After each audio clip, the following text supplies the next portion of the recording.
Thank you sister. എനിക്ക് ഇങ്ങനെ ഒരു സാഹചര്യം ഒരുക്കി തന്ന ദൈവത്തിന് മഹത്വം കരയറ്റുന്നു. ഞാൻ അനേക നാളായി, എൻ്റെ ചെറുപ്പനാളുകൾ മുതലുള്ള ഓരോ ചെറിയ ചെറിയ വിഷയങ്ങളുണ്ട്. എന്നാൽ അത് ഒന്ന് പുറത്തു കൊണ്ടുവരണം എന്ന് വളരെ ആഗ്രഹിച്ചിരുന്നു. എന്നാൽ ഞാൻ വിചാരിച്ചിരുന്നു എന്തെങ്കിലും ആരിൽ നിന്നെങ്കിലും ഒരു വിളി വരും, അപ്പോൾ ആകട്ടെ എന്ന്. അങ്ങനെ മനസ്സിലെല്ലാം സംഗ്രഹിച്ചിരുന്നു. അപ്പോൾ എൻ്റെ പ്രിയ സഹോദരി ഇവിടെ എന്നോടൊപ്പം, ഞങ്ങളോടൊപ്പമുള്ള തങ്കി സഹോദരി സിസ്റ്റർ നമ്പർ തരുവാനും സിസ്റ്റർ എന്നെ വിളിക്കുവാനും ഇടയായി. ഞങ്ങളുടെ സഹോദരിയെ ദൈവം ധാരാളമായി അനുഗ്രഹിക്കട്ടെ. ഈ സമയത്ത് നന്ദി പറയുന്നു. ജോയ്സ് ടിവിക്കും എല്ലാ പ്രേക്ഷകർക്കും വന്ദനം അറിയിക്കുന്നു. ദൈവനാമത്താൽ എല്ലാവരും അനുഗ്രഹിക്കപ്പെടട്ടെ, കർത്താവിനാൽ അനുഗ്രഹിക്കപ്പെടട്ടെ. എല്ലാവരും തിരുവചനത്തിലെ സത്യങ്ങൾ അറിയട്ടെ. ഇത് മാത്രമാണ് നമ്മുടെ ലക്ഷ്യം. ഇതിനായി പ്രവർത്തിക്കുന്ന ജോയ്സ് ടിവിയെ ദൈവം, സഹോദരിയെയും ദൈവം ധാരാളമായി അനുഗ്രഹിക്കട്ടെ എന്ന് പ്രാർത്ഥിക്കുന്നു. സ്തോത്രം. ടെസ്റ്റിമണി തുടങ്ങാനോ സിസ്റ്റർ?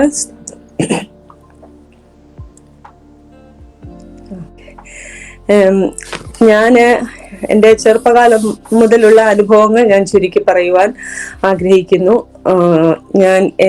ഞാൻ നാട്ടിൽ ചെന്നിത്തലയാണ് എൻ്റെ വീട്. എനിക്ക് മാതാപിതാക്കളും 2 സഹോദരങ്ങളും ഉണ്ട്. ഞാനാണ് വീട്ടിലെ മൂത്തയാൾ. പിന്നെ ഞങ്ങൾ ഒരു യാക്കോബായ ഓർത്തഡോക്സ് കുടുംബത്തിലാണ് ഞാൻ ജനിച്ചു വളർത്തപ്പെട്ടത്. അനുഗ്രഹിക്കപ്പെട്ട മാതാപിതാക്കളാൽ ജനിച്ചു വളർത്തപ്പെട്ടു. ചെറുപ്പകാലങ്ങളിലൊന്നും വലിയ പ്രയാസങ്ങളൊന്നും കൂടാതെ കൃപയാലെ കർത്താവ് നടത്തി. നന്ദിയോടെ സ്തോത്രം. എന്നാൽ കർത്താവിന്റെ ഒരു പരിപാലനം അല്ലെങ്കിൽ ഒരു വേർപാട് ഞാൻ ആ ചെറുപ്പകാലം മുതൽ അനുഭവിച്ചിരുന്നു. വളരെ സന്തോഷവതിയായ, അല്ലെങ്കിൽ എപ്പോഴും ചിരിക്കുന്ന, അല്ലെങ്കിൽ എപ്പോഴും സന്തോഷമായിരിക്കുന്ന ഒരു അനുഭവമായിരുന്നു എൻ്റെ ജീവിതത്തിൽ. എപ്പോഴും സ്മൈൽ ചെയ്തുകൊണ്ടിരിക്കുന്ന, കാണുന്നവർക്ക് അല്ലെങ്കിൽ നെയ്ബേഴ്സ് ഒക്കെ പലരും പറഞ്ഞിട്ടുണ്ട് നിന്റെ ചിരി ഒന്നുകൂടെ കാണട്ടെ. അങ്ങനെയുള്ള ഒരു അനുഭവമായിരുന്നു. പ്രയാസങ്ങളൊക്കെ ഉണ്ടെങ്കിലും അങ്ങനെ സന്തോഷമായി കഴിയുന്ന ഒരു ദൈവസാന്നിധ്യം അന്നോട്ടെ അനുഭവിക്കുന്നുവെന്ന് ഇന്ന് മനസ്സിലാക്കുന്നു. അങ്ങനെയാണ് ജീവിച്ചു വന്നത്. ഞാന് ചെറുപ്പകാലം മുതൽ തന്നെ ഞങ്ങളുടെ വീടിനടുത്ത് ഒരു TPM ചർച്ച് ഉണ്ടായിരുന്നു. എനിക്ക് ഓർമ്മ വെച്ച നാൾ മുതൽ ഞാൻ അവിടെ സൺഡേ സ്കൂളിൽ പോകുവാൻ, എന്നെ അവിടെ സൺഡേ സ്കൂളിൽ വിടുവാൻ ഒക്കെ ദൈവം കൃപ ചെയ്തു. അതെന്റെ ജീവിതത്തിൽ ഏറ്റവും വലിയൊരു അനുഗ്രഹമായി. അന്ന് അവിടെ നിന്ന് എൻ്റെ ഹൃദയത്തിൽ ഇട്ട വിത്തുകൾ ഒരിക്കലും നശിച്ചു പോകാതെ അത് നല്ല ഫലമായി പുറത്തു വന്നു എന്ന് ഇപ്പോൾ മനസ്സിലാക്കുന്നു. എനിക്ക് അങ്ങനെ ഒരു വഴി തുറന്നു തന്ന ദൈവത്തിന് നന്ദി പറയുന്നു. അന്നൊന്നും ഇത്രയും റെസ്ട്രിക്ഷൻ ഒന്നും ഇല്ലായിരുന്നു. സൺഡേ സ്കൂളിലൊക്കെ നമുക്ക് പോകാം. അപ്പോൾ എല്ലാ സൺഡേയിലും സൺഡേ സ്കൂളിൽ പോകും. അവിടുത്തെ ഹാജറിനുള്ള സമ്മാനങ്ങള്, എല്ലാ വാക്യ മത്സരം, എല്ലാത്തിനും നല്ലതായിട്ട് തന്നെ ചേർന്ന് നിന്ന് ദൈവവചനം പഠിച്ചു വരുവാൻ തക്കോണം ദൈവം ഇടയാക്കി. പ്രാർത്ഥനയുണ്ടായിരുന്നു. അങ്ങനെയൊക്കെ മുന്നോട്ട് പോകുന്ന അവസരത്തില് എല്ലാം സന്തോഷകരമായി പോയിക്കൊണ്ടിരുന്നു. അങ്ങനെ ഞാൻ പ്രീ ഡിഗ്രി കഴിഞ്ഞ് നേഴ്സിങ്ങിനായിട്ട് കടന്നുപോയി. ആന്ധ്രാപ്രദേശിലേക്ക് കടന്നുപോയി. അവിടെയും പ്രതികൂല സാഹചര്യങ്ങളൊക്കെ ഉണ്ടായിരുന്നു. എങ്കിലും എനിക്ക് എപ്പോഴും കൂട്ടിനായിട്ട് എൻ്റെ ബൈബിളായിരുന്നു എൻ്റെ കൂട്ട്. എൻ്റെ ദൈവത്തിന്റെ വചനമായിരുന്നു എപ്പോഴും എനിക്ക് കൂട്ടും. ആശ്വാസവും സന്തോഷവും സമാധാനവും എല്ലാം ദൈവവചനമായിരുന്നു. കൂട്ടുകാർ പല മറ്റുള്ള കാര്യങ്ങൾക്ക് പോകുമ്പോഴും ഞാൻ ബൈബിൾ വായിക്കുന്നതിൽ സന്തോഷം കണ്ടെത്തിയിരുന്നു. അങ്ങനെ മുന്നോട്ട് പോയി. നേഴ്സിംഗ് പഠനം കഴിഞ്ഞു. പിന്നെ എൻ്റെ വിവാഹപ്രായം എത്തി. നേഴ്സിംഗ് പഠനം കഴിഞ്ഞ ഉടനെ എൻ്റെ പിതാവിന് പെട്ടെന്ന് തന്നെ വിവാഹം കഴിച്ചയപ്പിക്കണം, അങ്ങനെ ഒരു ചിന്തയായിരുന്നു. അങ്ങനെ വിവാഹം ആലോചിച്ചു. അപ്പോൾ ഞാൻ പ്രാർത്ഥിക്കുമായിരുന്നു. ഞങ്ങൾ യാക്കോബ സമുദായത്തിലായിരുന്നെങ്കിൽ തന്നെയും ഞാൻ ഇങ്ങനെയായിരുന്നു പ്രാർത്ഥിക്കുന്നത്: യേശുവേ, നിന്റെ മകൾക്ക് എങ്ങനെയാണോ ഒരു തുണയെ കണ്ടെത്തുന്നത്, അതുപോലെ എനിക്കും ഒരു തുണയെ കണ്ടെത്തി തരണം. ഇത് എന്നെ ആരും പ്രാർത്ഥിക്കാൻ പഠിപ്പിച്ചതോ അങ്ങനെയൊന്നും അല്ല. ഇങ്ങനെ പ്രാർത്ഥിക്കണമെന്നും അറിയത്തില്ല. പക്ഷെ എനിക്കറിയാമായിരുന്നു ഞാൻ യേശുവിന്റെ മകളാണെന്ന്. ഞാൻ പറഞ്ഞു, യേശുവിന്റെ മകൾക്ക് എങ്ങനെയാണോ യേശു ഒരു ഭർത്താവിനെ അപ്പൻ എങ്ങനെയാ കണ്ടുപിടിക്കുന്നത്, അതുപോലെ എനിക്കും ചെയ്തു തരണം. ഇതായിരുന്നു എന്റെ പ്രാർത്ഥന. അപ്പോൾ എന്നും സന്ധ്യയ്ക്ക് അവിടെ വീട്ടിൽ മെഴുകുതിരി കത്തിച്ച് പ്രാർത്ഥിക്കുമായിരുന്നു. ഞാൻ മെഴുകുതിരി കത്തിച്ച് യേശുവിന്റെ മുന്നിലാണ് ഇതാണ് പ്രാർത്ഥിക്കുന്നത്.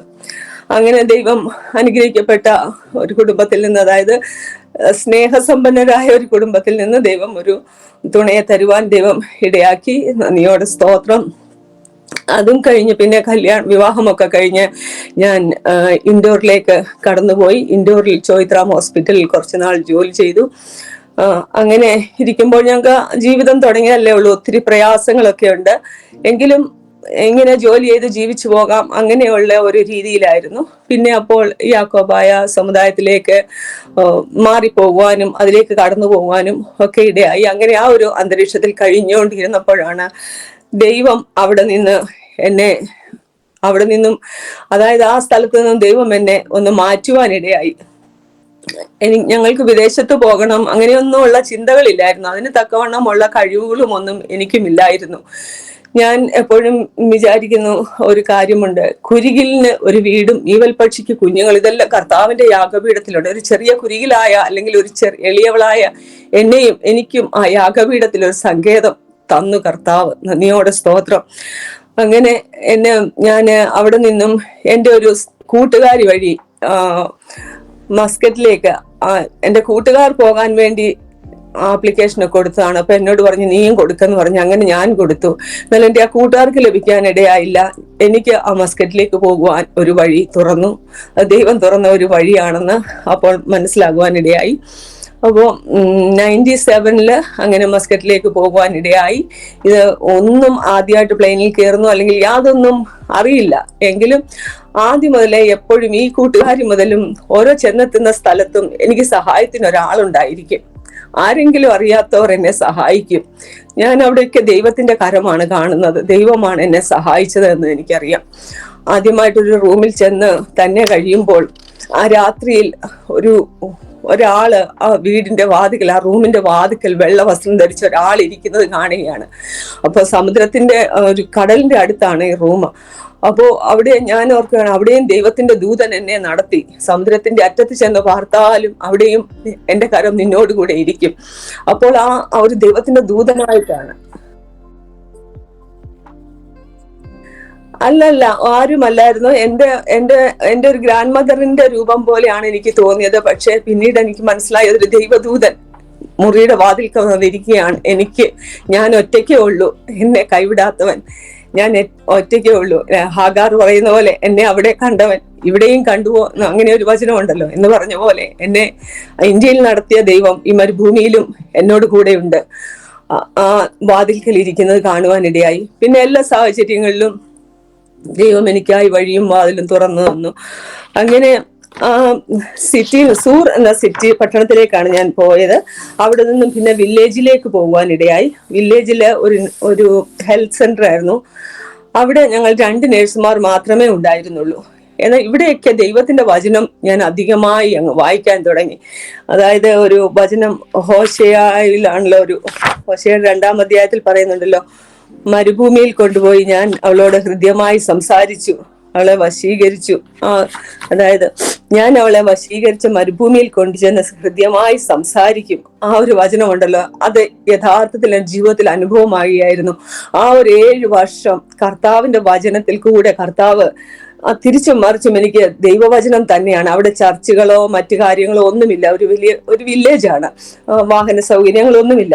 എന്നാൽ ഈ ദൈവത്തിന്റെ വചനം എന്നെ വശീകരിച്ച് ഹൃദ്യമായി എന്നോട് സംസാരിക്കുവാനും ആ ദൈവത്തിലേക്ക് വളരെ ആകർഷിക്കപ്പെടുവാനും ഇടയായി. അതായത് അങ്ങനെ ഈ എളിയവളെ ഞാൻ പലപ്പോഴും രൂത്തിനെയും ബോസിനെയും ഒക്കെ ഓർക്കും. ആ കർത്താവിന്റെ വയലിൽ ചെന്നെത്തുവാൻ ഒരു ഭാഗ്യം എനിക്ക് ദൈവം ഒരുക്കി തന്നു.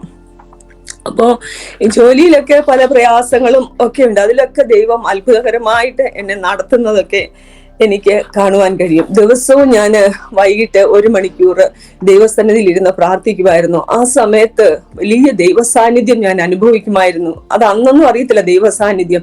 ഞാൻ ഇരിക്കുന്ന അവസ്ഥയിൽ നിന്നും പൊങ്ങി വേറൊരു അവസ്ഥയിലാണ് ഞാൻ ആകുന്നത്. ആ എന്തോ ഒരു വലയത്തിനകത്താണ് ഞാൻ ആകുന്നത്. വലിയ സന്തോഷത്തിലാണ് എന്നും പ്രാർത്ഥിക്കുകയും ഒക്കെ ചെയ്യുന്നത്. അന്ന് സ്നാനപ്പെട്ടിട്ടില്ല, ഒന്നുമില്ല. എങ്കിലും ആ ദൈവസാന്നിധ്യം അനുഭവിക്കാനൊക്കെ ദൈവം ഇടയാക്കി. ഈ സമയത്ത് തന്നെ വിശ്വാസത്തിൽ എന്നെ സഹായിച്ച ഒരു കർത്തൃദാസനാണ് ഈ നമ്മുടെ PG വർഗീസ് അങ്കിളും അവിടുത്തെ ടീമും. അവർ എനിക്ക് എങ്ങനെയോ അവരിൽ നിന്നും അവരായിരുന്നു എൻ്റെ കൂട്ടായ്മ. അവരുമായിട്ടായിരുന്നു എൻ്റെ കൂട്ടായ്മ. എന്ത് വിഷയമുണ്ടെങ്കിലും അങ്ങോട്ട് അവിടേക്ക് എഴുതുകയും അവിടെ നിന്ന് വളരെ ആശ്വസിപ്പിക്കുന്ന മറുപടികൾ വരികയും വിശ്വാസത്തിൽ വളരെ വർദ്ധിപ്പിക്കുന്ന പുസ്തകങ്ങൾ വായിക്കുകയും അങ്ങനെ ചെയ്തുകൊണ്ടിരുന്നു. അതുണ്ടായിരുന്നു എനിക്കൊരു സപ്പോർട്ട്. അപ്പം അങ്ങനെ ദൈവത്തോട് അടുത്ത് ജീവിച്ചുകൊണ്ടിരിക്കുമ്പോൾ 98 ഞാൻ എന്നും രാവിലെ വിളി കേൾക്കും. ഇതുപോലെ സമയം ഇപ്പൊ ഇവിടെ 8 മണിയാകുന്നെങ്കിലും ഇരുട്ടുണ്ട് പുറത്ത്. പിന്നെ ഒരു 6 മണിയാകുമ്പോ ഞാൻ എന്നും രാവിലെ കേൾക്കും, ലിജി ലിജി, 2 വിളി കേൾക്കും. അപ്പോ ഞാന് ഉണർന്നെഴുന്നേറ്റ്, സന്തോഷത്തോടെയാണ് ഉണർന്നെഴുന്നേറ്റ് വെളിയിലൊക്കെ നോക്കും ആരാ എന്നെ വിളിച്ചത്. അപ്പൊ ഞങ്ങൾക്ക് ഓൺ കോൾ ഡ്യൂട്ടി ഉണ്ട്. നൈറ്റ് 2 നേഴ്സുമാരേ ഉള്ളൂ, നൈറ്റിലേക്ക് ഓൺ കോൾ ആണ്. അപ്പൊ ഞാൻ എഴുന്നേറ്റ് വെളിയിലൊക്കെ നോക്കും, ഇനിയും അവിടുത്തെ വാച്ച്മാൻ വന്ന് വിളിച്ചതാണോ, ഏതെങ്കിലും പേഷ്യന്റ് വന്ന് വിളിച്ചതാണോ എന്നൊക്കെ വെളിയിലൊക്കെ നോക്കുമ്പോൾ ആരും കാണത്തില്ല.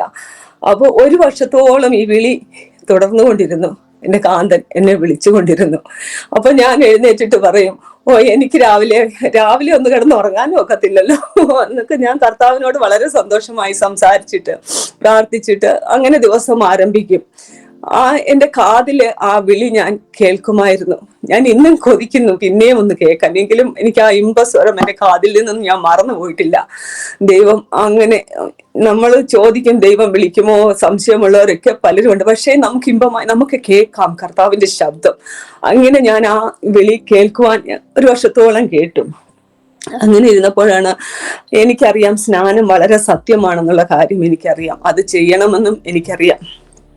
അപ്പോ പിന്നെ സ്നാനത്തെ കുറിച്ച് ആ സമയത്ത് ഞാൻ ദൈവവചനത്തിലൂടെ എന്നോട് വളരെ ദൈവം ഇടപെടുന്നുണ്ടായിരുന്നു. അപ്പൊ ഞാൻ എൻ്റെ ഹസ്ബൻഡിനോട് എഴുതി ചോദിച്ചു എനിക്ക് സ്നാനപ്പെടണം. അപ്പൊ പുള്ളി വളരെ നല്ലൊരു മനുഷ്യനാണ്, ഇത്രത്തോളം താഴ്മയും ഇത്രത്തോളം അനുഗ്രഹിക്കപ്പെട്ട ഒരു മനുഷ്യനാണ്. കർത്താവിനോട് ചോദിച്ചത് കൊണ്ട് കർത്താവ് തന്നതാണ്. ദൈവത്തിന്റെ നന്മയാൽ ദൈവം ഒത്തിരി കുടുംബത്തെ നോക്കിയും ഒരു സെൽഫിഷ് അങ്ങനെ ഒരു കാര്യമില്ലാത്തൊരു മനുഷ്യനാണ്. എന്നാല് പിന്നെ ഇതിന് മാത്രം പറഞ്ഞു, നീ പ്രാർത്ഥനയ്ക്കൊക്കെ പൊക്കോ, പക്ഷെ സ്നാനപ്പെടേണ്ടെന്ന് പറഞ്ഞു. അപ്പൊ അതിനോട് കഠിനമായ വാക്കിലാണ് പറഞ്ഞത്. അപ്പൊ ഞാൻ അതങ്ങ് ഓക്കെ ശരി ഞാൻ മാറ്റി വെച്ചിട്ട് പിന്നെ ഞാൻ സ്വപ്നത്തിൽ കാണുന്നത് അദ്ദേഹത്തിന് ആക്സിഡന്റ് ഉണ്ടാകുന്നതാണ്. അപ്പം ഞാനിത് എൻ്റെ ഒരു ഫ്രണ്ടിനോട് ഷെയർ ചെയ്തു. ഞങ്ങൾ പ്രാർത്ഥിച്ചു, അത് മാറി. കാരണം കർത്താവ് അത്രത്തോളം നമ്മളെ ആഗ്രഹിക്കുന്നു, നമ്മുടെ പ്രാണനെ, അല്ലെങ്കിൽ നമുക്ക് വേണ്ടി നിത്യജീവനും ഇത്രത്തോളം കർത്താവ് നമ്മളെ ആഗ്രഹിക്കുന്നു. എൻ്റെ ചെറുപ്പകാലം മുതൽ ഈ കാര്യങ്ങൾ പഠിപ്പിച്ച് പറഞ്ഞു തന്നിട്ട് കർത്താവ് ഇത്രത്തോളം വെയിറ്റ് ചെയ്യുകയാണ്. അപ്പോൾ എനിക്ക് 33 വയസ്സായി, ഇത്രത്തോളം വെയിറ്റ് ചെയ്യുകയാണ്. അപ്പം അത് സ്നാനത്തിനുള്ള സമയം നിശ്ചയമായിട്ടും ആയി. ഇനി അത് നീക്കി വെക്കാൻ പറ്റത്തില്ല. പക്ഷെ ഇങ്ങനെ മനുഷ്യന്റെ നമ്മുടെ ഹസ്ബൻഡിനെ അനുസരിച്ചും, അല്ലെങ്കിൽ ഞാൻ മാതാപിതാക്കളോടും ഒന്നും വളരെ എതിർത്ത് നിൽക്കുന്ന ഒരാളല്ല, അവർ പറയുന്ന കേട്ടനുസരിച്ച് നിൽക്കുന്ന ഒരാളായിരുന്നു. എങ്കിലും മനുഷ്യരാൽ ദൈവത്തെ മാനിക്കുന്നതാണ് അധികം ശ്രേഷ്ഠം. അങ്ങനെ ആ ഒരു ചിന്തയും മനസ്സിലുണ്ടായിരുന്നു. എന്തായാലും കൊള്ളാം, അന്നേരം സ്നാനം ഞാൻ മാറ്റിവെച്ചു. അങ്ങനെ മാറ്റിവെച്ചു കഴിഞ്ഞപ്പം എപ്പോഴും ദൈവവചനത്തിലൂടെ എനിക്ക് ദൈവം എപ്പോഴും എന്നോട് ഇടപെടും. എനിക്കിങ്ങനെ സ്വപ്നത്തിൽ കാണിച്ചു തരും. ഞാൻ വെള്ളത്തിലൂടെ നടക്കുന്നു, എൻ്റെ തല നടക്കുന്നു. അപ്പോൾ വചനം തുറക്കുമ്പോൾ കാണും, നീ വെള്ളത്തിൽ കൂടി കടന്നാലും വെള്ളം നിന്റെ മീതെ കവിയുകയില്ല. ഇങ്ങനെയാണ് കർത്താവ് ഈ വചനത്തിൽ നിന്ന് ഓരോ ഒത്തിരി കാര്യങ്ങൾ എനിക്ക് അങ്ങനെ പഠിപ്പിച്ചു തന്നിട്ടുണ്ട്. സ്വപ്നത്തിൽ കാണിക്കും, പിന്നെ വചനം തുറക്കുമ്പോൾ അത് തന്നെ കിട്ടും. ഈ കഴിഞ്ഞ ദിവസം പോലും അങ്ങനത്തെ കാര്യങ്ങളാണ് ദൈവം എനിക്ക് പഠിപ്പിച്ചു തരുന്നത്. അതായത് അന്നന്ന് ദിവസം നമുക്ക് വേണ്ടുന്ന ദൈവത്തിന്റെ ആലോചന അല്ലെങ്കിൽ അന്നന്ന് നമുക്ക് തരും, ഇന്നും തരും. പലപ്പോഴും ഇന്ന് നമ്മൾ ജീവിതത്തിന്റെ തിരക്കാവുമ്പോൾ ഒന്ന് ശ്രദ്ധിക്കാതെ പോകുമെങ്കിലും ദൈവം നമ്മളോട് സംസാരിക്കാനുള്ളത് നമ്മളോട് എപ്പോഴും സംസാരിച്ചുകൊണ്ടിരിക്കും. ദൈവത്തിന് മഹത്വം. അപ്പൊ അങ്ങനെ പിന്നെ എനിക്ക് ഈ വചനം ഒത്തിരി അങ്ങ് ഇടപെടാൻ തുടങ്ങി. അതായത് ഞാൻ എന്നോട് ഇടപെട്ട വചനം ഒന്ന് പറഞ്ഞോട്ടെ. മാർക്കോസ് 16:16 അത് ദൈവം എന്നോട്, ആ വചനത്തിലൂടെ ദൈവം എന്നോട് ഇടപെട്ടു. വിശ്വസിക്കുകയും സ്നാനം ഏൽക്കുകയും ചെയ്യുന്നവൻ രക്ഷിക്കപ്പെടും, ആ വചനം. പിന്നെ യോഹന്നാൻ 3:3 എല്ലാവർക്കും അറിയാവുന്നതാണല്ലോ ആ വചനം. വെള്ളത്താലും ആത്മാവിനാലും ജനിച്ചില്ലെങ്കിൽ ദൈവരാജ്യത്തിൽ കടപ്പാൻ ആർക്കും കഴിയില്ല. ജഡത്താൽ ജനിച്ച് ജഡമാകുന്നു, ആത്മാവിനാൽ ജനിച്ചത് ആത്മാവാകുന്നു. ഈ വചനങ്ങളൊക്കെ, ഈ പുതിയ നിയമങ്ങളും വചനമൊക്കെ, പഴയ നിയമത്തിൽ എല്ലാ സംരക്ഷണങ്ങളും എല്ലാ അനുഗ്രഹങ്ങളും എല്ലാ കാര്യങ്ങളും ദൈവം എന്നോട് പറയുന്നുണ്ട്. എന്നാൽ പുതിയതിൽ നിന്നും ഞാൻ ചെയ്യേണ്ടുന്ന കാര്യങ്ങൾ ദൈവം എന്നോട് എപ്പോഴും ഇടപെട്ടുകൊണ്ടിരിക്കുന്നുണ്ട്. ഈ വചനമൊക്കെ ഇങ്ങനെ വായിക്കുമ്പോൾ ചുമ്മാതെ വായിക്കല്ല, ഇതൊക്കെ ഇങ്ങനെ എന്നിലോട്ടങ്ങ് വരുവാണ്. അതായത് പലതും കാണാതെ പഠിക്കാൻ പറ്റത്തില്ല, പക്ഷെ ഇതൊക്കെ എൻ്റെ ലൈഫായിട്ട് അങ്ങ് മാറുകയായിരുന്നു. അങ്ങനെ എനിക്ക് വളരെ ഒരു അനുഗ്രഹമായിരുന്നു. മരുഭൂമിയിൽ ഞാൻ 7 വർഷക്കാലം കഴിഞ്ഞത്. അപ്പൊ അങ്ങനെ സ്നാനം മാറ്റിവെച്ചു. അത് 98-ലാണ്. അപ്പം അത്രത്തോളം കർത്താവ് കാത്തിരുന്നല്ലോ. അതായത് ഇങ്ങനെ കേട്ടിട്ടുണ്ട്, നമ്മളെ വലയിട്ട് പിടിച്ചാൽ കിട്ടിയില്ലെങ്കിൽ കർത്താവ് ഇത് ചൂണ്ടയിടും, അത് അല്പം വേദനയായിരിക്കുമെന്ന്. അപ്പോൾ അങ്ങനെ ഇരുന്നപ്പം 98-ല് ഞാൻ 2 മാസം പ്രഗ്നന്റ് ആയിരുന്നു. ഒരു സമയത്ത് ഞാൻ വീട്ടിൽ ഇതുപോലെ ഹെൽത്ത് സെന്ററിൽ ഞാനും വേറൊരു സിസ്റ്റർ, ഞങ്ങൾ രണ്ടുപേരും മാത്രമേ ഉള്ളൂ. ഒരു വെള്ളിയാഴ്ച സമയമാണ്. സിസ്റ്റർ ഡ്യൂട്ടിയിലാണ്, ഞാൻ വീട്ടിലാണ്. പ്രാർത്ഥന കഴിഞ്ഞ് അവിടെ ഇരുന്നപ്പം എനിക്കങ്ങ് വിമിഷ്ടമാകാൻ തുടങ്ങി, ശ്വാസം മുട്ടലാകാൻ തുടങ്ങി. അപ്പൊ എൻ്റെ കയ്യിൽ ഇൻഹേലർ ഉണ്ടായിരുന്നു. ഞാൻ അത് ഓർത്ത് എന്തെങ്കിലും അങ്ങനെ പ്രശ്നമായിരിക്കും എന്ന് ഓർത്ത് ഇൻഹേലർ ഉപയോഗിച്ചു. എന്നിട്ടൊന്നും കുറയുന്നില്ല, ഇത് കൂടി വരികയാണ്. അപ്പൊ എന്നെ ഏതാണ്ട് കടിച്ചതായിട്ട് എനിക്ക് തോന്നി. അപ്പൊ ഞാൻ നൈറ്റി മാറി നോക്കിയപ്പോൾ ഒരു കട്ടുറുമ്പ് ചത്തിരിപ്പുണ്ട് അവിടെ. അപ്പൊ എന്നെ ആ ഉറുമ്പ് കടിച്ചതാണ് എനിക്ക് മനസ്സിലായി. പക്ഷെ ഈ ഉറുമ്പ് കടിച്ചാൽ ഇത്രത്തോളം പ്രശ്നം ഉണ്ടാകുമെന്നൊന്നും എനിക്കന്ന് അറിയത്തില്ലായിരുന്നു. ഞാൻ എന്തായാലും കൊള്ളാം, ഒരു വിധത്തിൽ നടന്ന് 5 മിനിറ്റ് നടക്കണം ഈ ക്ലിനിക്കിലോട്ട് ചെല്ലണമെങ്കിൽ. ഒരു വിധത്തിൽ നടന്ന് ഈ ക്ലിനിക്കിൽ എത്തി, ആ സിസ്റ്ററിന്റെ അടുത്ത് എത്തി. ഞാൻ പറഞ്ഞു, സിസ്റ്ററെ എനിക്ക് ശ്വാസം മുട്ടുന്നു എന്ന് പറഞ്ഞു. ഒരു തമിഴ് സിസ്റ്റർ ആയിരുന്നു. അങ്ങനെ പറയും, ഞാൻ ആ കൗച്ചിലോട്ട് കയറി അങ്ങ് കിടന്നു. അവിടെ കിടന്നിട്ട് ഞാൻ നോക്കിയപ്പോൾ എൻ്റെ കൈയൊക്കെ നീലിച്ചു. അപ്പോൾ എൻ്റെ മനസ്സിലേത്, എൻ്റെ ഹൃദയത്തിൽ വന്ന ഒരു പിക്ചർ, എൻ്റെ മോളുടെ അടുത്ത് ഞാൻ പെട്ടിയിൽ ചെല്ലുന്നതാണ് എൻ്റെ ഹൃദയത്തിൽ വന്ന ഒരു പിക്ചർ. അപ്പോൾ ഞാൻ അവിടുന്ന് നിലവിളിച്ചു, യേശുവേ യേശുവേ നിലവിളിച്ചു. ഇത് മാത്രമേ എനിക്ക് പറയാനുള്ളൂ, രക്ഷിക്കണേന്ന് പോലും ഇല്ല. യേശുവേ യേശുവേ ഇത് മാത്രം നിലവിളിച്ചുകൊണ്ട് കിടന്നു. അപ്പൊ ഞാൻ പ്രഗ്നന്റ് ആയതുകൊണ്ട് ആ സിസ്റ്ററിന് എന്തെങ്കിലും മരുന്ന് തരാനൊക്കെ പേടിയായിരുന്നു. പിന്നെ അവര് ഹോസ്പിറ്റലിൽ 10 മൈൽ അകലെയാണ് ഹോസ്പിറ്റൽ. അവിടെ വിളിച്ച് ഡോക്ടർമാരോട് ചോദിച്ചിട്ട് പെട്ടെന്ന് ലൈഫ് സേവിങ് ഡ്രഗ്സ് തന്നു. പെട്ടെന്ന് തന്നെ അന്ന് വെള്ളിയാഴ്ച ആയതുകൊണ്ട് അവിടെ ഡ്രൈവർ ഇല്ല, ഡോക്ടർ ഇല്ല, ആരുമില്ല. എങ്കിലും ആരോ പേഷ്യന്റ് പെട്ടെന്ന് പോയി ഡ്രൈവറെ വിളിച്ചോണ്ട് വന്നു. അവിടെ ഉണ്ടായിരുന്ന പേഷ്യന്റില്ല, അവർ തന്നെത്താനെ വീട്ടിൽ പോയി. പെട്ടെന്ന് ഡ്രൈവർ വന്ന് എന്നെ ഹോസ്പിറ്റലിൽ കൊണ്ടുപോയി. അവിടെ ചെന്ന് ചികിത്സിക്കുവാനിടയായി. അപ്പം ഞാൻ കുഞ്ഞിന്റെ കാര്യത്തെക്കുറിച്ച് ഭാരപ്പെട്ടപ്പോൾ ഡോക്ടർ പറഞ്ഞു, ആദ്യം നിന്റെ ജീവൻ രക്ഷിക്കട്ടെ, പിന്നെ നോക്കാം കുഞ്ഞിനെ എന്ന് പറഞ്ഞു. എന്തായാലും കൊള്ളാം, കർത്താവ് അനുഗ്രഹമായി പൈതലിനെയും പുറത്തു തന്നു. അവന്റെ ഒരു നഖത്തിന് പോലും ഒരു കേടുവരാതെ കർത്താവ് തന്നു. ദൈവത്തിന് മഹത്വം, ദൈവത്തിന് മഹത്വം. അങ്ങനെ ഇരുന്നു. അത് കഴിഞ്ഞ് പിന്നെയും അപ്പോഴെല്ലാം ഈ സ്നാനത്തിന്റെ ഈ വചനങ്ങളുണ്ട്, ഇതെല്ലാം എനിക്ക് ഹൃദയത്തിൽ തന്നുകൊണ്ടിരിക്കുകയാണ്. ഒരു ദിവസം ഞാൻ സ്വപ്നം കാണുകയാണ്, എനിക്ക് 3 അപ്പം കർത്താവ് തന്നു. ഞാൻ ആ അപ്പം ഭക്ഷിക്കുന്നു.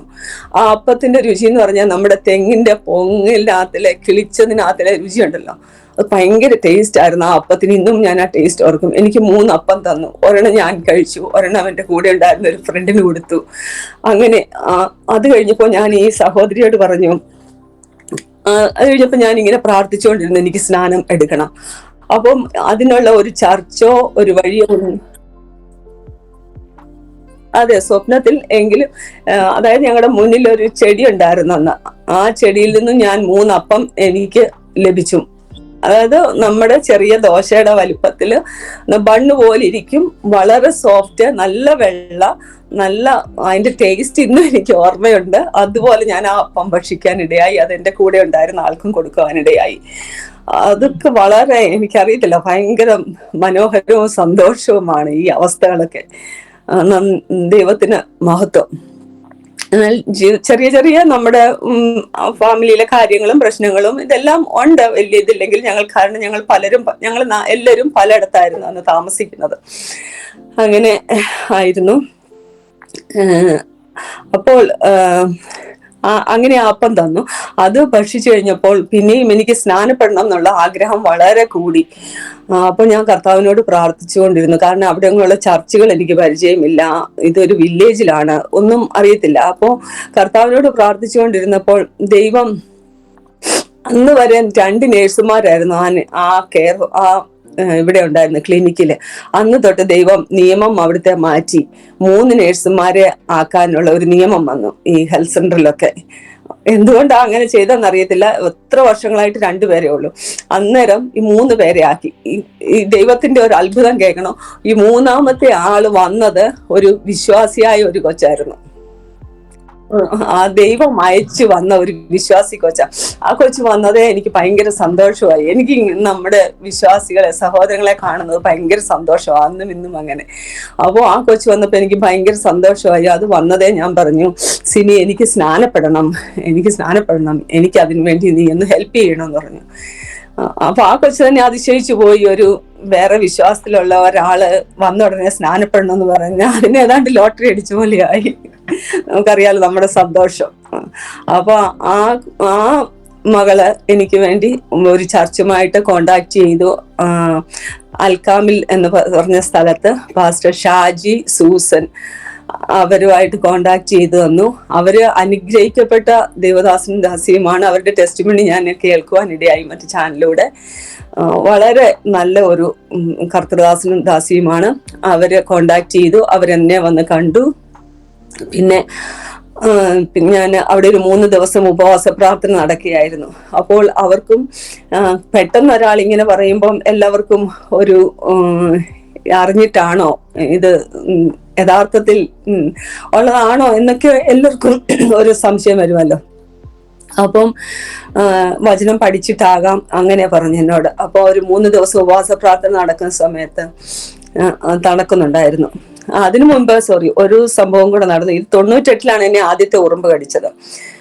അപ്പൊ 99-ലും എന്നെ ഒക്ടോബർ മാസത്തിലാണ് 98-ല്. 99 ഒക്ടോബറിൽ ഞാൻ എൻ്റെ വേറൊരു ഫ്രണ്ട് സൂറിലുള്ള സ്ഥലത്ത് ഒരു ഫ്രണ്ട് ഉണ്ടായിരുന്നു. അവിടെ പോയി ഒരു പ്രാർത്ഥനാ കൂട്ടായ്മയിൽ പോയി. അവിടെ പ്രാർത്ഥനാ കൂട്ടായ്മയിൽ പോയപ്പോ അവിടെ ഇരുന്നപ്പോഴും എന്നെ ഈ ഉറുമ്പ് പിന്നെയും കടിച്ചു. അപ്പൊ അത് ഒക്ടോബർ, ഇത് ഒക്ടോബർ. അപ്പോ ഒരു വർഷവും പിറ്റേ വർഷവും. അപ്പൊ അവിടുന്ന് പെട്ടെന്ന് ഞാൻ ഇറങ്ങി ഓടി. ഞാനും എൻ്റെ ഫ്രണ്ടും ഞാൻ പറഞ്ഞു എനിക്കിങ്ങനെ പെട്ടെന്ന് പോകണം, ഹോസ്പിറ്റലിൽ പോകണമെന്ന് പറഞ്ഞു. അപ്പോൾ ഞങ്ങൾ പെട്ടെന്ന് ഇറങ്ങി നടന്നു പോകാൻ വേണ്ടി അങ്ങോട്ട് പോയപ്പം ആരോ ഒരു ഒമാനി മനുഷ്യൻ അവിടെ വണ്ടി ഇട്ടുകൊണ്ട് വർത്താനം പറഞ്ഞുകൊണ്ടിരിക്കുക. ഞാൻ ആ വണ്ടി കയറിയിരുന്നു. എൻ്റെ ഫ്രണ്ട് പറഞ്ഞു ഇവളെ പെട്ടെന്ന് ഹോസ്പിറ്റലിൽ കൊണ്ടുപോകണമെന്ന്. അത് ആരാന്ന് അറിയത്തില്ല. ഇന്ന് എനിക്കറിയാം ദൈവം അവിടെ ഒരുക്കിയ ഒരു മനുഷ്യനെ അവിടെ നിർത്തിയിരുന്നതാണെന്ന്. അദ്ദേഹം പെട്ടെന്ന് ഞങ്ങളെ ഹോസ്പിറ്റലിൽ കൊണ്ടുപോയി. അവിടുന്ന് ലൈഫ് സേവിങ് ഡ്രഗ് ഒക്കെ തന്നു, രക്ഷപ്പെട്ടു. ഈ സമയത്ത് ഉറുമ്പ് കടിച്ച് മരിക്കുന്നവരും മസ്കറ്റിൽ ധാരാളം ഇങ്ങനെ ഞാൻ ആ സമയത്ത് കേൾക്കുവാനിടയായി. എന്നാൽ കർത്താവ് എൻ്റെ ജീവനെ എനിക്ക് കൊള്ളയായി എൻ്റെ കയ്യിൽ കൊള്ളയായിട്ട് തന്നു. കർത്താവ് രക്ഷിച്ചു. അപ്പൊ എവിടെ മീറ്റിംഗ് ഉണ്ടെങ്കിലും എനിക്ക് പോകാൻ ഭയങ്കര താല്പര്യമാണ്. അപ്പൊ ഈ ഉറുമ്പ് കടിച്ച് അന്ന് മരുന്നെല്ലാം തന്നു. അപ്പൊ പിറ്റേ ദിവസവും ഒരു മീറ്റിങ്ങിന് ഞാൻ പോകുവാനിടയായി. അവിടെ ചെന്നൊരു കർത്തൃദാസൻ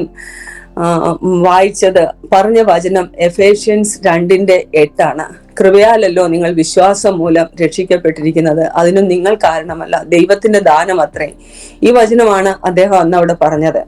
അപ്പം ആത്മീകമായ അതിന്റെ അർത്ഥം അറിയത്തില്ലെങ്കിലും എന്റെ വിചാരം, എൻ്റെ ജീവൻ രക്ഷപ്പെട്ടത് ദൈവത്തിന്റെ ദാനമാണ്, കൃപയാലാണ്, ദൈവത്തിന്റെ ദാനമാണ് ഞാൻ ഇന്ന് ജീവിച്ചിരിക്കുന്നത്. അങ്ങനെ ഒരു വലിയ തിരിച്ചറിവ് എനിക്ക് വന്നു. ആ സമയം ഞാൻ അവിടെ സമർപ്പിച്ചു. അങ്ങനെ ആ സമയം ഭയങ്കരമായിട്ട് കരഞ്ഞോണ്ട് ദൈവത്തിൽ സമർപ്പിച്ചു. ഇനി ദൈവത്തിന്റെ ഹിതം. അപ്പൊ ഞാൻ ഓർത്ത് ഇനിയിപ്പം ഞാൻ ആരോടും അനുവാദം ചോദിക്കുന്നില്ല. ഇനിയും എനിക്ക് സ്നാനപ്പെട്ടേ പറ്റുകയുള്ളൂ. കാരണം 98 ഒക്ടോബർ, 99 ഒക്ടോബർ, ഇനി ഒന്നും കൂടെ എനിക്ക് കടന്നു പോകണ്ട ഈ മരണത്തിന്റെ അവസ്ഥയിലോട്ട്. അപ്പൊ ഞാൻ ഇനി അനുവാദം ചോദിക്കുന്നില്ല എന്ന് കരുതി സ്നാനപ്പെടുവാൻ തീരുമാനമെടുത്തു. പ്രാർത്ഥിച്ചുകൊണ്ടിരുന്നപ്പോഴാണ് ഈ 3ാമത്തെ നേഴ്സിനെ അവിടെ അപ്പോയിന്റ് ചെയ്യുന്നതും ആ സഹോദരി മുഖാന്തരം എനിക്ക് ഇങ്ങനെ ഒരു അവസരം തുറന്നു കിട്ടിയതും സ്നാനപ്പെടുവാൻ ഞാൻ വളരെ സന്തോഷത്തോടെയാണ് പോകുന്നത്. അവിടെ 3 ദിവസം ഉപവാസ പ്രാർത്ഥന നടന്നു. അപ്പോഴെല്ലാം ഭയങ്കര തീയോട് പ്രാർത്ഥിക്കുക, കർത്താവേ മോശയോട് കൂടി ഇരുന്ന ദൈവം എന്നോട് കൂടി ഇരിക്കണം, ആ സാന്നിധ്യം എന്നോട് കൂടി ഇരിക്കണം. ഞാൻ എൻ്റെ കൂട്ടുകാരിയോട് പറഞ്ഞു എന്നെ അവർ സ്നാനപ്പെടുത്തിയിട്ടില്ലെങ്കിൽ ഞാൻ തിരിച്ചു വരത്തില്ല എന്നൊക്കെ പറഞ്ഞു പോവുകയാണ്. അതായത് അന്ന് പോയത് ശരിക്കും മരുഭൂമിയിലൂടെ നടന്ന് ഒരു സ്കൂളിൽ ചെന്ന് ആ സ്കൂളിലെ ടീച്ചറിന്റെ കൂടെയാണ് ഈ ചർച്ചുള്ള സ്ഥലത്തോട്ട് പോകുന്നത്. ആ നട്ടുച്ചയ്ക്ക് മരുഭൂമിയിൽ കൂടെ നടന്നതിന് കർത്താവ് ഞാൻ ഓർക്കും. അതൊക്കെ ശരിക്കും അനുഗ്രഹമായിരുന്നു. വളരെ ആഗ്രഹത്തോടെ നടന്നുപോയി. അങ്ങനെ അവിടെ ചെന്ന് 3 ദിവസത്തെ ഉപവാസ പ്രാർത്ഥന കഴിഞ്ഞു, സ്നാനപ്പെട്ടു. അപ്പം എനിക്ക് പബ്ലിക് പ്ലേസിൽ വെച്ച് സ്നാനപ്പെടേണ്ട, കാരണം ഞാൻ ആരോടും ചോദിക്കാതെ പറയാതെയൊക്കെയാണല്ലോ. അപ്പോൾ ദൈവത്തിന്റെ അടുത്ത ഒരു അത്ഭുതം, അവർ അവിടെ ആദ്യമായിട്ടൊരു സ്നാനക്കുളം നിർമ്മിച്ചു. ആദ്യമായിട്ടൊരു സ്നാനം നടക്കുക. അത്ഭുതവാനായ ദൈവമാണ് നമ്മുടെ ദൈവം. നമ്മുടെ ആഗ്രഹം പോലെ നമുക്ക് എല്ലാം നടത്തി തരുന്ന അപ്പന. അപ്പൊ ആ സ്നാനക്കുളത്തില് എന്നെ അവര് ആദ്യം സ്നാനപ്പെടുത്തുവാൻ ദൈവം ഇടയാക്കി. അങ്ങനെ സ്നാനപ്പെട്ട് കയറി ഉടനെ അങ്ങ് ഒരു പാട്ട്, അന്നത്തെ പാട്ട് എന്ന് പറഞ്ഞാൽ കൃപ ലഭിച്ചോരെല്ലാം സ്തുതിച്ചിടട്ടെ. ആ പാട്ട് അവിടെ പാടുകയും ഭയങ്കര ആത്മസാന്നിധ്യം ഇറങ്ങുകയും ആത്മാവിൽ എനിക്കൊന്ന് സീലിംഗിലൊക്കെ മുട്ടി, അത്രയ്ക്കും പിന്നെ ആൾക്കാർ ചുറ്റത്തിൽ നിന്ന് പിടിച്ചങ്ങനെ ആ സമയത്ത് കർത്താവിനെ അങ്ങ് കാണുകയാണ്. യേശു കർത്താവിനെ ഞാൻ കാണുകയാണ്. കാരണം ഈ 33 വർഷം അടക്കി വെച്ചിരുന്നത് ആ ഒരു മഹാസന്തോഷം ആ കാന്തനെ അന്ന്, കാരണം നമ്മളൊരു കല്യാണത്തിന്റെ എൻഗേജ്മെന്റ് കഴിഞ്ഞിട്ട് നമ്മൾ കാത്തിരിക്കുന്ന പോലെയാണ്, അല്ലെങ്കിൽ ആ ഒരു കാന്തനെ കണ്ടിട്ട് കാത്തിരിക്കുന്ന പോലെയാണ്. അന്ന് ആ സ്നാനപ്പെട്ട ദിവസം എനിക്ക് ആ കാന്തനെ കിട്ടിയ ആ ഒരു ഭയങ്കര സന്തോഷമായിരുന്നു. ഞാൻ എന്ന് പറഞ്ഞാൽ സീലിംഗ് അത്രയ്ക്ക് തുള്ളിച്ചാടി ആരാധിക്കുക. അന്ന് ദൈവം എന്നെ അഭിഷേകത്താൽ നിറയ്ക്കുകയും ഒക്കെ ചെയ്തു. ദൈവം എനിക്ക് ഭയങ്കര സന്തോഷമായി അന്ന്. കാരണം അത് ചെയ്യേണ്ട ദൈവത്തിന്റെ ഒരു കൽപ്പനയാണത്. ആ ഒരു കൽപ്പന അനുസരിക്കാൻ തടസ്സങ്ങളുണ്ട് എങ്കിലും ഹല്ലേലൂയ അത് ഗ്രഹിപ്പിച്ചു തരുവാനും അതിലേക്ക് നടത്തുവാനും ഒക്കെ ഇത് കർത്താവിന്റെ കരുണ മാത്രമാണ്. അങ്ങനെ സ്നാനപ്പെടുവാനിടയായി. ആ സ്നാനപ്പെട്ട് കഴിഞ്ഞ ഉടനെ ഇന്നത്തെ ഈ പ്രശ്നം എന്ന് പറഞ്ഞാൽ എനിക്ക് നാട്ടിൽ അങ്ങ് തിരിച്ചു പോകണം എന്നുള്ള ചിന്തയായിരുന്നു. കാരണം മകൾക്ക് അപ്പോൾ 11 വയസ്സായി, ഇനിയിപ്പം മോളെ തന്നെ നിർത്തണ്ട, അങ്ങനെ ഒരു ചിന്തയായിരുന്നു. അപ്പോൾ ഞാൻ ദൈവത്തോട് പ്രാർത്ഥിച്ചു, ദൈവമേ, ഞങ്ങൾ നാട്ടിൽ ഞാൻ തിരിച്ചു പോയാൽ എനിക്ക് ആത്മാവിലും സത്യത്തിലും ഉറച്ചു നിൽക്കാൻ കഴിയുമോ എന്നറിയത്തില്ല. എനിക്ക് ആത്മാവിലും സത്യത്തിലും ദൈവത്തെ ആരാധിക്കണം, അതിന് ഉറച്ചു നിൽക്കുവാൻ കഴിയുമോ എന്നറിയത്തില്ല. ഞാൻ കർത്താവിനോട് ഇങ്ങനെ പറഞ്ഞു, കർത്താവ്, ഈ ലോകത്തിന്റെ എവിടെ കൊണ്ടുപോയാലും ഞങ്ങൾ കുടുംബമായി നിന്നെ ആത്മാവിലും സത്യത്തിലും ആരാധിക്കുവാൻ ഒരു സാഹചര്യമുള്ള എവിടെ വേണേലും ഞങ്ങളെ കൊണ്ടുപോകണം. നാട്ടിൽ പോയി ഞാൻ നിൽക്കാനൊക്കത്തില്ല. ഞാൻ കർത്താവിനോട് അങ്ങനെ ഓപ്പണായിട്ട് പറഞ്ഞു. അപ്പോൾ കർത്താവ് പിന്നെ ഈ UK വരുവാനുള്ള വഴി ദൈവം തുറന്നു. അതും ദൈവമായിട്ട് തുറന്നു. എനിക്കിതിനെ കുറിച്ച് അറിയുവോ അല്ലെങ്കിൽ ആഗ്രഹമോ ഒന്നുമില്ലായിരുന്നു. അപ്പോൾ പിന്നെ ആ ഹെൽത്ത് സെന്ററിലേക്ക് പിന്നെ അയച്ച കുട്ടി ഇതിനായിട്ടൊക്കെ പരിശ്രമിക്കുന്ന ഒരു കുട്ടിയായിരുന്നു. അവിടെ ഉണ്ടായിരുന്ന ഒരാള് പോവുകയും ചെയ്തു. അപ്പൊ ആ കൊച്ചു ചെയ്യുന്ന കണ്ടുകൊണ്ടാണ് ഞാനും കാര്യങ്ങളൊക്കെ ചെയ്തു. ഏതായാലും ആ കൊച്ചിന് വരാൻ പറ്റിയില്ല, ഞാൻ വന്നു. അങ്ങനെ ദൈവം എന്നെ ഇവിടെ കൊണ്ടുവന്നു. അപ്പം എൻ്റെ ഹസ്ബൻഡിനെയും മക്കളെയും ഇവിടെ കൊണ്ടുവന്നു. അവർ ആദ്യം വന്നപ്പോൾ നമുക്കറിയാം ഈ വിശ്വാസത്തിൽ അത്ര താല്പര്യമില്ലായിരുന്നു. എങ്കിലും ദൈവവചനം പിന്നീട് വായിക്കുകയും പഠിക്കുകയും ഒക്കെ ചെയ്തപ്പോൾ എൻ്റെ ഹസ്ബൻഡ് പറയാനിടയായി, ഇതൊക്കെ ഇതിനകത്തിൽ എഴുതി വെച്ചിട്ടാണോ ഞാൻ ഇത്രയും നാൾ ഇതൊക്കെ കാണാതെ പോയത്? സ്തോത്രം, ദൈവത്തിന് മഹത്വം. കാരണം എത്ര ക്ലിയർ ആയിട്ടാണ് എഴുതി വെച്ചേക്കുന്നത്. ദൈവത്തിന്റെ വചനം നമ്മൾ അനുസരിക്കേണ്ടത്. നമ്മുടെ കയ്യിലെല്ലാം ബൈബിൾ ഉണ്ട്, എന്നിട്ടൊന്നും നമ്മൾ ഇത് നോക്കാതെ അല്ലെങ്കിൽ ഇത് ഗ്രഹിക്കാതെ വായിച്ചു വിടുകയാണ്. ഞാൻ ഇന്നും ഓർത്ത് കരയാറുണ്ട്. കാരണം എത്രയോ ബൈബിളുകൾ നമ്മൾ വായിച്ചിട്ട് എത്ര പേര് ഗ്രഹിക്കുന്നു, എത്ര പേര് അനുസരിക്കുന്നു. എങ്കിലും എൻ്റെ കർത്താവ് ദാസനെ അനുസരിപ്പാൻ കൃപ ചെയ്തു. ദാസന് അപ്പോൾ സമർപ്പിച്ചു കൊടുത്തു. ആരും പറയാതെ തന്നെ ഫാസ്റ്ററോട് പറയുവാനും അങ്ങനെ സമർപ്പിച്ചു കൊടുത്തു. പിന്നത്തേതിൽ വന്നപ്പോൾ മകൾക്ക് ഒന്നാമത് ഇവിടുത്തെ സിറ്റുവേഷൻസ്, പിന്നെ ഏജ് എല്ലാം കൊണ്ടും അവൾക്കും ഇത് വേണോ വേണ്ടയോ ഉള്ള സംശയമായിരുന്നു. അപ്പോൾ ഹസ്ബൻഡ് സ്നാനപ്പെട്ട് കഴിഞ്ഞ് പിന്നെ മകൾക്കായി. അപ്പോൾ മകളോട് ദൈവം ഇടപെട്ടത്, അതായത് ദൈവം അതാത് സമയങ്ങളിൽ കാരണം ഇന്ന് മോഡേൺ ആൾക്കാർക്കാണെങ്കിൽ ദൈവം ആ രീതിയിൽ ഇടപെടും. എങ്ങനെയാണോ ദൈവം അതാത് ഏജിലുള്ളവർക്ക് അതാത് രീതിയിൽ ദൈവം ഇടപെടും. ദൈവത്തിന്റെ ജ്ഞാനവും പരിജ്ഞാനവും അതിന്റെ ആഴം നമുക്കൊന്നും അറിയത്തില്ല, ഭയങ്കരമാണ്. അപ്പോൾ ദൈവം മകളോട് ഇടപെടാൻ തുടങ്ങിയത് ഇമെയിൽ മൂലമാണ്. അവൾക്ക് ഇമെയിൽ വരുവാൻ തുടങ്ങി. അവൾക്ക് എപ്പോഴും ഒത്തിരി സെർച്ച് ചെയ്യുകയും ബുദ്ധിപരമായിട്ട് ആലോചിക്കുകയും പഠിക്കുകയും ഒക്കെ ചെയ്യുന്ന കൊച്ചാണ്. നല്ലതായിട്ട് പഠിക്കുകയും ചെയ്യുന്ന കുട്ടിയാണ്. എന്നാൽ അവളിങ്ങനെ ഒത്തിരി ക്വസ്റ്റ്യൻസ്, സ്നാനത്തെക്കുറിച്ചും രക്ഷയെക്കുറിച്ചും ഇതെല്ലാം ഒത്തിരി ക്വസ്റ്റ്യൻസ് അവൾക്ക് വരാൻ തുടങ്ങി. നമ്മൾ ആരും പറഞ്ഞു കൊടുത്താലും അത് അവൾക്ക് അതിനൊക്കെ അപ്പുറം അവിടെ ചിന്ത. അപ്പം ദൈവത്തിന്റെ വചനം ഇമെയിലിലൂടെ വരാൻ തുടങ്ങി. ആരയക്കുന്ന അവൾക്കും അറിയത്തില്ല, ഞങ്ങൾക്കും അറിയത്തില്ല. ആ ഇമെയിൽ പല പ്രാവശ്യം 3 ഇമെയിൽ വന്നു കഴിഞ്ഞപ്പോഴത്തേക്ക് അവൾ പറഞ്ഞു, മമ്മി ഇത് സത്യമാണ്, ഞാൻ ഇങ്ങനെ സംശയിച്ചു, ഇങ്ങനെ വചനങ്ങൾ എനിക്ക് ഇമെയിലിൽ വന്നു. ഞങ്ങൾ ആരും അന്ന് നമുക്ക് ഇമെയിൽ ഇത്രയൊന്നും വലിയ പ്രചാരത്തിലില്ല, നമുക്ക് അവളുടെ അഡ്രസ്സ് കൊടുക്കാനും അറിയത്തില്ല. ഇങ്ങനെയൊക്കെ വന്നു. എനിക്ക് സ്നാനപ്പെടണം. അങ്ങനെ മകളും സ്നാനപ്പെടുവാൻ ഇടയായി. പിന്നത്തേതിൽ മകനും സ്നാനപ്പെടുവാൻ ഇടയായി. അത് ദൈവം ഞങ്ങളെ ഒരുമിച്ച് ആത്മാവിലും സത്യത്തിലും ആരാധിപ്പാൻ ദൈവം കൃപ ചെയ്തു. ദൈവത്തിന് നന്ദിയോടെ സ്തോത്രം. ഇത് പിന്നെ ഞങ്ങൾക്ക് വിശ്വാസത്തിന്റെ ശോധനകൾ ഒത്തിരി വന്നിട്ടുണ്ട്.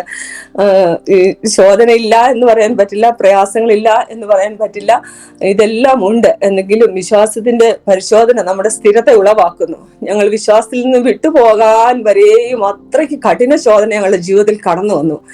എങ്കിലും വലിയവനായ ദൈവമാണ് ഞങ്ങളെ വിളിച്ചത്. അതുകൊണ്ട് ഞങ്ങൾ നിലനിൽക്കുക.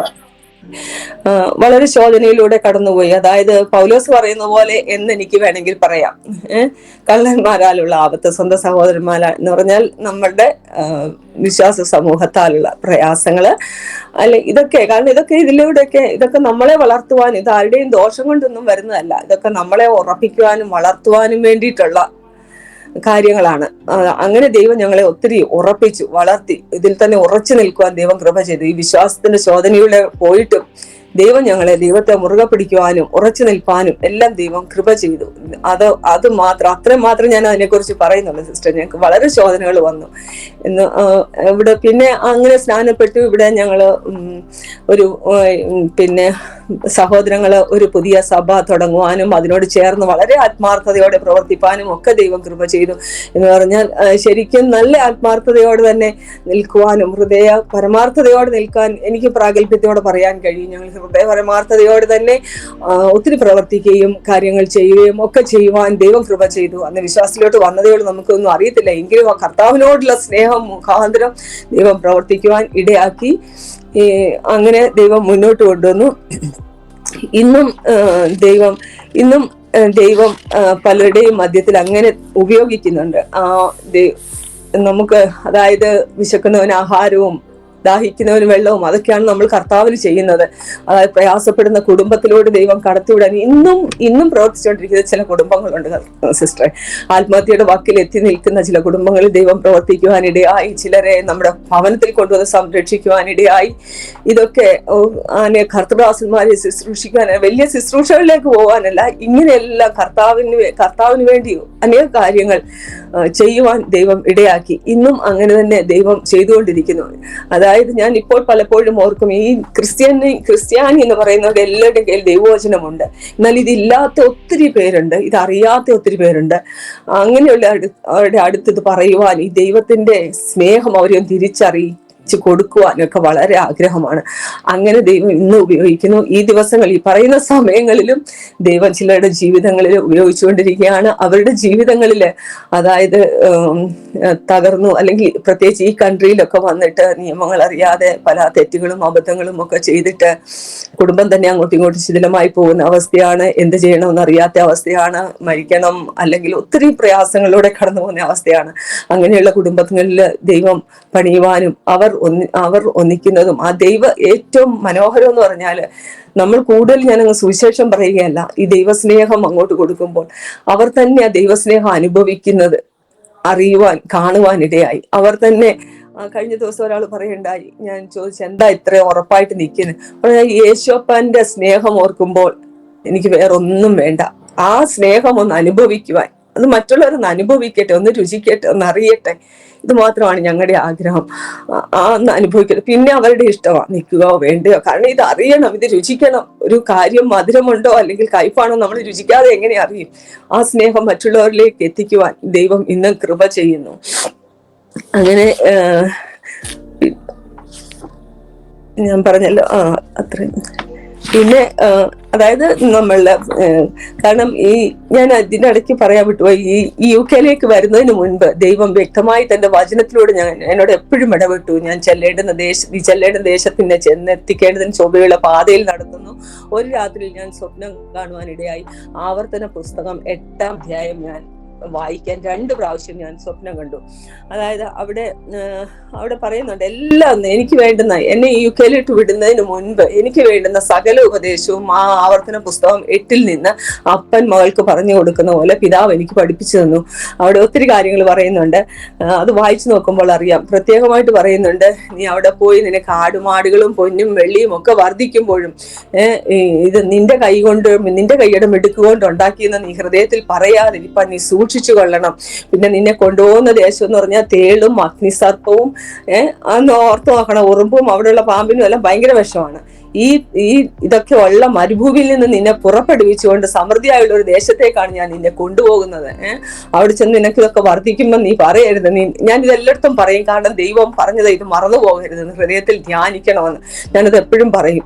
കാരണം ഇതൊക്കെ ദൈവം എനിക്ക് കൃപ തന്നു. അതായത് വീടുകൾ പണിത് പാർക്കുമ്പോഴും ആ ദൈവത്തിന്റെ വാഗ്ദത്വമായിരുന്നു അതൊക്കെ. ഇന്നും അത് മനസ്സിലാക്കുന്നത് സിസ്റ്ററെ. കാരണം ദൈവം വീടുകൾ തരുവാനിടയായി. വീടല്ല, നമ്മൾ ആഗ്രഹിച്ചിട്ടല്ല, വീടുകൾ തരുവാൻ ദൈവം ഇടയാക്കി ഞങ്ങൾക്ക്. ദൈവം കാരണം ഞങ്ങൾക്ക് ധാരാളം സമ്പാദിക്കണമെന്നില്ല, നമുക്ക് ആവശ്യത്തിന് വേണം, അങ്ങനെയുള്ളതേ ഉള്ളൂ. എങ്കിലും വീടുകൾ തരുവാൻ ദൈവം ഇടയാക്കി, കുഞ്ഞുങ്ങളെ നല്ല രീതിയിൽ ആകുവാനൊക്കെ ദൈവം ഇടയാക്കി. ഇതെല്ലാം ദൈവത്തിന്റെ കരുണയൊന്ന് മാത്രമാണ്. ദൈവത്തെ അറിഞ്ഞ് അവന്റെ കൂടെ പോയത് കൊണ്ടാണ് മാത്രമാണ്, ദൈവത്തെ അറിഞ്ഞത് കൊണ്ട് മാത്രമാണ് എൻ്റെ ജീവിതത്തിൽ അനേകർക്ക് നന്മകൾ ലഭിക്കുന്നുണ്ടായിരിക്കാം. പക്ഷെ ഞാൻ അതിനൊന്നും യോഗ്യല്ലായിരുന്നു. കർത്താവിനെ അറിഞ്ഞത് കൊണ്ട് മാത്രം കർത്താവ് എല്ലാ നന്മകളും തന്നു. അതുകൊണ്ട് കർത്താവിന് വേണ്ടി വിശ്വസ്തയായി അന്ത്യത്തോളം നിൽക്കണമെന്ന് മാത്രമാണ് ആഗ്രഹം. ആ പ്രിയന്റെ കൂടെ തന്നെ, അവന്റെ പുറകെ തന്നെ നടക്കണം. ഹല്ലേലൂയ. എൻ്റെ കൂട്ടുകാർക്ക് അല്ലെങ്കിൽ എൻ്റെ ചുറ്റുമുള്ളവർക്ക് അവനെ കാണിച്ചു കൊടുക്കണം. ഇതാണ് എൻ്റെ ഒരു ചൂണ്ടുവല കർത്താവിനെ ഏൽപ്പിച്ചിരിക്കുന്നത്. അങ്ങനെ ഇരിക്കുന്നു. അത് കഴിഞ്ഞെല്ലാം കഴിഞ്ഞപ്പോൾ എൻ്റെ ഹസ്ബൻഡിന് മോന് ജോലിയായപ്പം അവൻ തന്നെ റെസിഗ്നേഷൻ എഴുതി കൊടുത്തു. ഹസ്ബൻഡ് ജോലിയിൽ നിന്ന് വിടുവാനിടയായി. അങ്ങനെ ഹസ്ബൻഡ് നാട്ടിൽ പോയി. ഇപ്പോൾ വലിയൊരു പനിയൊക്കെ ആയിട്ടാണ് വന്നത്. അതേ തുടർന്ന് ചില രോഗങ്ങളൊക്കെ പിന്നെ ഹെൽത്ത് ഇച്ചിരി ഡൗൺ ആയി വളരെ ക്ഷീണിതനായി, വളരെ രോഗത്താൽ ഭാരപ്പെട്ടു. അതും ഈ പറഞ്ഞ പോലെ അച്ഛൻ ഒരു ദിവസം കിടന്നപ്പോൾ കാണുകയാണ് ദൈവത്തിന്റെ ദൂതൻ കട്ടിലിന്റെ അവിടെ നിന്നുകൊണ്ട് വാളുകൊണ്ട് വെട്ടുന്നു. അച്ഛൻ ശബ്ദം കേൾക്കുന്നു. എന്നിട്ട് മുകളിലോട്ട് ഏതോ ഭാഷയിൽ പറയുന്നു ദൈവത്തിന്റെ ദൂതൻ. അതിന്റെ ഞങ്ങൾക്കറിയുന്നില്ല എത്രയും കാര്യം സുഖമില്ലാതിരിക്കുകയാണെന്ന്. അതിന്റെ പിറ്റേ ദിവസം ഞങ്ങൾ ഹോസ്പിറ്റലിൽ പോയി. അപ്പൊ ഞാൻ കാണുകയാണ്, അച്ഛനോട് പറയുന്നു, യേശു കൂടെയുണ്ട്, പേടിക്കേണ്ട, യേശു കൂടെയുണ്ട്, പേടിക്കേണ്ട. ഇത് മാത്രമാണ് ഞാൻ സ്വപ്നം കണ്ടത്. അപ്പൊ ഞാൻ ആ സമയങ്ങളിലെല്ലാം ഇത് മാത്രമാണ് പറഞ്ഞുകൊണ്ടിരുന്നത്, യേശു കൂടെയുണ്ട്, പേടിക്കേണ്ട. എത്ര നല്ലവൻ. ഹല്ലേലൂയ. അങ്ങനെ ദൈവം അതിൽ നിന്ന് പുറത്തു കൊണ്ടുവന്നു. നമ്മുടെ ദൈവം. കാരണം ഈ പല കാര്യങ്ങളും കർത്താവ് നമ്മളൊക്കെ തെളിയിച്ചു തരികയാണ്. അവനൊരു ഹീലറാണ്, നമ്മുടെ പ്രൊട്ടക്ടറാണ്, നമ്മുടെ പ്രൊവൈഡറാണ്, നമ്മുടെ അഡ്വൈസറാണ്, നമ്മുടെ അഡ്വക്കേറ്റ് ആണ്. ഇതെല്ലാമാണ്, ഈ കാര്യങ്ങളെല്ലാം ദൈവം തെളിയിച്ചു തരുവാനിടയായി. നമ്മുടെ പ്രൊവൈഡർ ആണെന്നുള്ളതിനൊരു എക്സാമ്പിൾ ഞാൻ പറയാം. ഞങ്ങൾക്ക് ഈ വീടുകൾ ദൈവം തന്നു. ഞങ്ങൾക്ക് അതിൽ നിന്നുള്ള റെന്റുകൾ ലഭിക്കുന്നുണ്ട്. അച്ഛൻ ജോലി വിട്ടു. ഞാനും അധികം ജോലി ചെയ്യണമെന്ന് ആഗ്രഹിക്കുന്നില്ല. കാരണം കർത്താവിൽ പ്രയോജനപ്പെടണം എന്നാണ് എൻ്റെയും ആഗ്രഹം. അങ്ങനെ അച്ഛൻ സുഖമില്ലാതെ ആയപ്പോൾ ഞാനും ജോലിക്ക് പോകാതെയായി. സിസ്റ്ററെ, ഇത് ആരും വിശ്വസിക്കുകയോ ഇല്ലയോ എന്ന് എനിക്കറിയത്തില്ല. ഞാൻ ഉപയോഗിക്കാതിരുന്ന ഒരു അക്കൗണ്ടിലേക്ക് എല്ലാ മാസവും എനിക്ക് ആവശ്യമായ പണം വന്നുകൊണ്ടിരുന്നു. ഞാനൊരു ബെനിഫിറ്റിന് അപ്ലൈ ചെയ്തിട്ടില്ല, ഒന്നിനും അപ്ലൈ ചെയ്തില്ല. എല്ലാ മാസവും. അപ്പൊ ഞാൻ അന്വേഷിക്കാൻ തുടങ്ങി ഈ പണം എവിടെ നിന്നാണ് വരുന്നത്.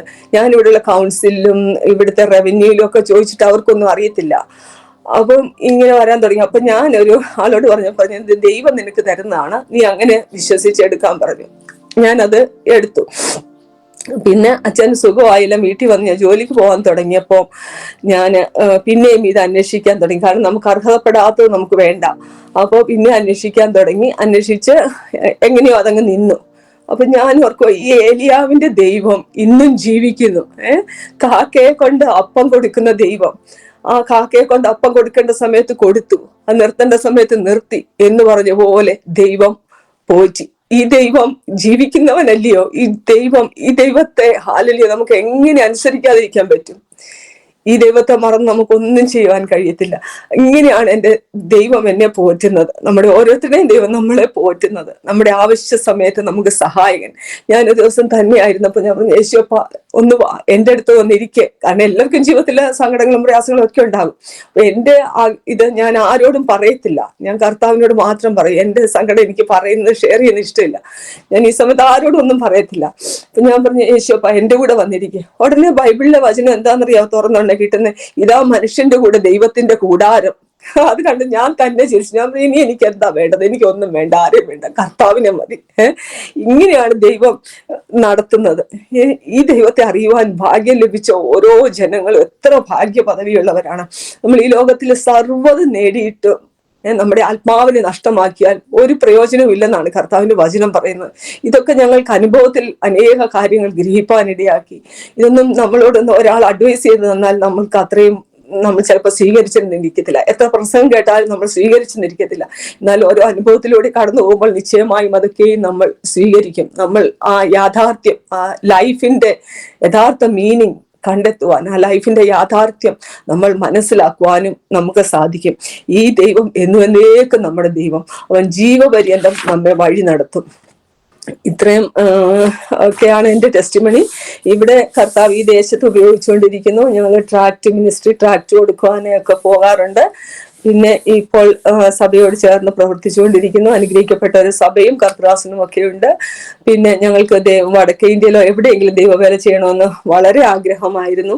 അതിനായിട്ട് ദൈവം ഹല്ലേലൂയ സുവിശേഷത്തിന്റെ ശവപ്പറമ്പ് എന്നറിയപ്പെടുന്ന ബീഹാറില് ഒരു പ്രവർത്തനം എന്ന് പറയാൻ പറ്റില്ല, ഒരു 100-150 പേരെ ഒന്ന് അല്പമായി സഹായിക്കുവാൻ അവിടെയുള്ള ഒരു കർത്തൃദാസൻ ഞങ്ങളെ വഴി തുറന്നു തന്നു. കർത്തൃദാസനിലൂടെ വഴി തുറന്നു. അത് ദൈവമായിട്ട് അദ്ദേഹത്തെ ഇവിടെ കൊണ്ടുവന്ന് അങ്ങനെ ഒരുക്കി ദൈവമായിട്ട് തുറന്നു തന്നു. കാരണം ഈ ലോകത്തിൽ നിക്ഷേപിക്കുന്നതൊക്കെയും നമുക്ക് ഒന്നും ഉപകരിക്കത്തില്ല, അല്ലെ? സ്വർഗരാജ്യത്തിൽ അല്പ നിക്ഷേപം ഉണ്ടെങ്കിൽ അതാണ് നമുക്ക് പ്രയോജനം. ഈ സ്വർഗരാജ്യത്തിൽ അങ്ങനെ നിക്ഷേപങ്ങളെ സ്വരൂപിക്കാൻ ഞങ്ങൾ വീണ്ടും കർത്താവിൽ അധ്വാനിക്കുവാനും ഒക്കെ ഞങ്ങൾ വളരെ പ്രാർത്ഥനയോടെ ഈ ദിവസങ്ങളിലായിരിക്കുന്നു. ഇത്രയുമൊക്കെയാണ് ടെസ്റ്റിമണി. ഞങ്ങള് ദൈവം എല്ലാ വിധത്തിലും അനുഗ്രഹിച്ചു. മക്കളെ അനുഗ്രഹിച്ചു. ഒരു കൊച്ചുമകളെ തന്നു, കൊച്ചുമോളെ തന്നു. ഇതിലെല്ലാം ദൈവം അനുഗ്രഹമായി ഞങ്ങളെ നടത്തുന്നു. സർവമഹത്വവും ദൈവത്തിന്. സ്തോത്രം, സ്തോത്രം. കരുണാസമ്പന്നായ ഞങ്ങളുടെ പിതാവേ, നന്ദിയോട് സ്തുതിക്കുന്നു, സ്തോത്രം ചെയ്യുന്നു. കർത്താവെ, അടിയന് ഇങ്ങനെ ഒരു സാഹചര്യം ഒരുക്കി തന്ന കർത്താവെ ജോയ്സ് ടിവിക്കും സഹോദരിക്കും കർത്താവെ ഹല്ലേലൂയ അതിൽ പ്രവർത്തിക്കുന്ന എല്ലാ ടീം അംഗങ്ങൾക്കും വേണ്ടി പ്രാർത്ഥിക്കുന്നു. കർത്താവിന്റെ കരം നീട്ടി കർത്താവെ ധാരാളമായി അവരെ അനുഗ്രഹിക്കണമേ.